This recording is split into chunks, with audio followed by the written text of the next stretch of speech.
We have decided to inflict her with only one sentence, that is sentence of death.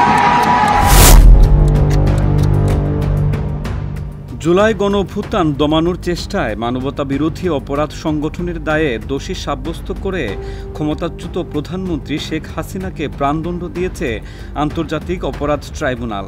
আর সেই আন্তর্জাতিক অপরাধ tribunal থেকেই শেখ হাসিনার সর্বোচ্চ সাজার রায় এলো, যে আদালত তার সরকার গঠন করেছিল ৭১-এর যুদ্ধাপরাধের বিচারের জন্য।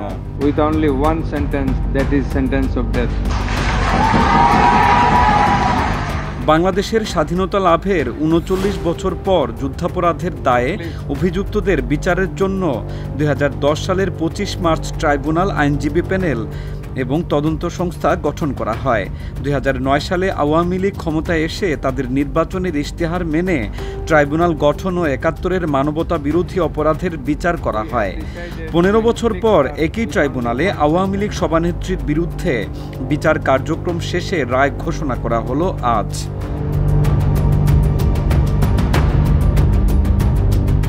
জুলাই গণঅভ্যুত্থানের সময় সংঘটিত মানবতা বিরোধী অপরাধের মামলায় ক্ষমতাচ্যুত প্রধানমন্ত্রী শেখ হাসিনার মৃত্যুদণ্ডের আদেশ দিয়েছেন আন্তর্জাতিক অপরাধ ট্রাইব্যুনাল ১। এই মামলায় ৩ আসামির মধ্যে আরেক আসামি সাবেক স্বরাষ্ট্রমন্ত্রী আসাদুজ্জামান খান কামালেরও মৃত্যুদণ্ড দেওয়া হয়েছে। অপর আসামি ও এই মামলার রাজসাক্ষী পুলিশের সাবেক মহাপরিদর্শক চৌধুরী আব্দুল্লাহ আল মামুনকে ৫ বছরের কারাদণ্ড দিয়েছেন ট্রাইব্যুনাল।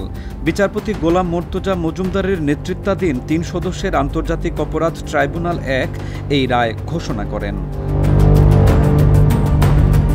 উল্লেখ্য, ১৯৭১ সালে পাকিস্তানি সেনাবাহিনী ও তাদের সহযোগী আল বদর, আল শামস রাজাকার বাহিনীর গণহত্যা ও মানবতা বিরোধী অপরাধের বিচার করার উদ্দেশ্যে স্বাধীনতার মাত্র ২ বছর পর ১৯৭৩ সালের ২০ জুলাই আইনটি পাশ করা হয়।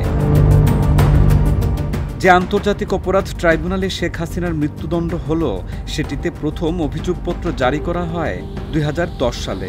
সে সময় এই ট্রাইব্যুনালে ৭১-এর মানবতা বিরোধী অপরাধের মোট ৫৭টি মামলার রায় ঘোষণা করা হয়। ২০১৩ থেকে ২০১৬ সালের মধ্যে মানবতা বিরোধী অপরাধের অভিযোগে ২ ট্রাইব্যুনালের রায়ে মোট ৬ জনের ফাঁসির আদেশ কার্যকর হয়। তারা হলেন মতিউর রহমান নিজামী, আলী হাসান মোহাম্মদ মুজাহিদ, কাদের মোল্লা, মোহাম্মদ কামারুজ্জামান, মীর কাশেম আলী ও সালাউদ্দিন কাদের চৌধুরী।